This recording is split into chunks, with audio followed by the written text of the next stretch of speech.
Hello, girls. Everybody looks fine. Hey, how you doing? You guys ready for some breakfast? Thankfully, all of the goats are looking completely fine, despite having had that rotten bale in their pen that they were nibbling on. And so I'm going to continue to keep a close eye on them for about the next 10 days to make sure that they aren't exhibiting any symptoms. Today's task was to also clean out the remainder of the loose hay that fell off of that hay bale too. So today is day 4 of 10-minute vlogs, as well as when I am answering questions that you guys ask on these videos, and so I'm going to try to answer a few of them. Did I grow up farming? Yes, I did. I grew up about 25 minutes out of our local town, and I was raised on a quarter section, which is about 160 acres of land. We raised just commercial cows for a few years, and then we actually switched over to raising registered red Angus cattle. We had about a herd of 20, so it wasn't super crazy, but we had the cows. I always had a few horses, as well as some chickens, of course. So these boys have been screaming at me because they're hungry, because the hay that's in there is not satisfactory to them. So we're gonna empty that out, throw that over the fence, and get them some new fresh stuff. Next summer we gotta do some buck pen renos, I think, or maybe even this winter. This fence gets really saggy because they rub up on it and then it bows out really bad. If I staple it up to this top rail, then it should be better. But we really need to have our bucks secured. Same with this spot, needs to be stapled up. So far nobody's climbed out from there, but still. This wire just tends to stretch out really bad. Emptied out their feeder. I will get them some fresh feed, and then yeah, that's about it for these guys. Everybody's munching away. Got some different hay piles scattered around so they don't have to fight over it.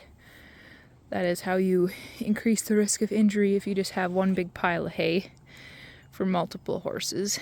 I've found that the more I spread it out, the happier everybody is. And boy, oh boy, it is chilly. My fingers feel pretty cold. And it's just starting to snow. It's minus 2 degrees Celsius right now. And it is... well, you can hear the snow actually hitting the ground. Everybody's fed. And still chatty. Because it's never enough.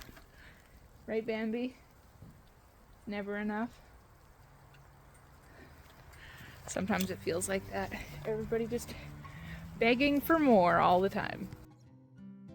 Here's a great question. Why on earth do I have 2 different breeds of goats? So I have both Nubian goats as well as Nigerian dwarf goats. And it's a great question. Why on earth would I have both? And honestly, if I had had it my way this fall, I would only have Nubian goats. Unfortunately, the Nigerian dwarf market up here is incredibly saturated, and people assume basically that you should be selling Nigerian dwarf kids for like $50.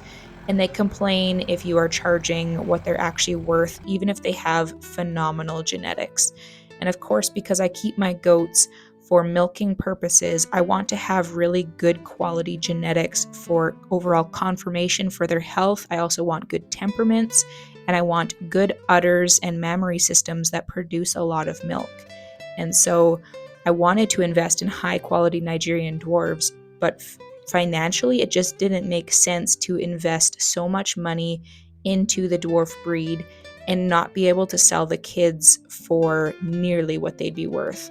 Whereas the Nubians, there's a lot of different ways to market them. They have wonderful temperaments, they give a ton more milk, and so for now I have both. Alright, we've got our fire finally going with some help of some gasoline because I could not get it started because everything was too wet. No, kiddo. Yeah, we gotta stay away from the smoke. Should be firewood for our own wood stove in the house, but there's just a bunch of like twigs and stuff that we're working on burning. Mom, He's scraping it all down so it's nice and flat. So in the summer, my husband fell a couple of dead trees, and of course then you end up with all the branches and the big logs back there. Some of it is cut and stacked for firewood for our wood stove, but it needs to age and dry a little bit. But this is what some of these trees look like. So this is the inside of one of those logs. It's kind of punky, not too bad, but it was dead inside. It was not green and alive, and so I am trying to burn some. This summer we had a lot of fire bans where you couldn't even have a campfire, let alone burn brush piles. And so we are trying to carefully and responsibly burn some stuff throughout the winter. For now, I don't have any plans to crossbreed my goats because I can't breed a Nubian buck to a Nigerian dwarf doe. That would be really hard on a mini goat. And I don't have a registered Nigerian dwarf buck to be able to breed to a Nubian doe. And so for now, I am just focusing on the purebred registered Nubians and Nigerian dwarves. I just grabbed a bunch of dead sticks out of the buck's pen. They've eaten all the willows, and then it kills them, and then they fall over, as well as we had a tree that fell in the pen earlier last year, and then of course all the branches fell off of the tree, plus we've thrown branches in there for them to eat the leaves off of them, which it leaves you with a lot of dead sticks to burn. If Peaches, my little Nigerian dwarf doeling, hits breeding weight, then I probably will just breed her to proper. That is my little white Nigerian dwarf buck.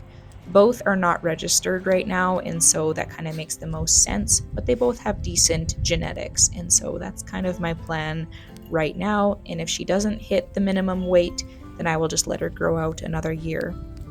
Thank you so much for watching. Remember to drop your questions in the comments below, and I will do my best to answer them next time. See you down the road.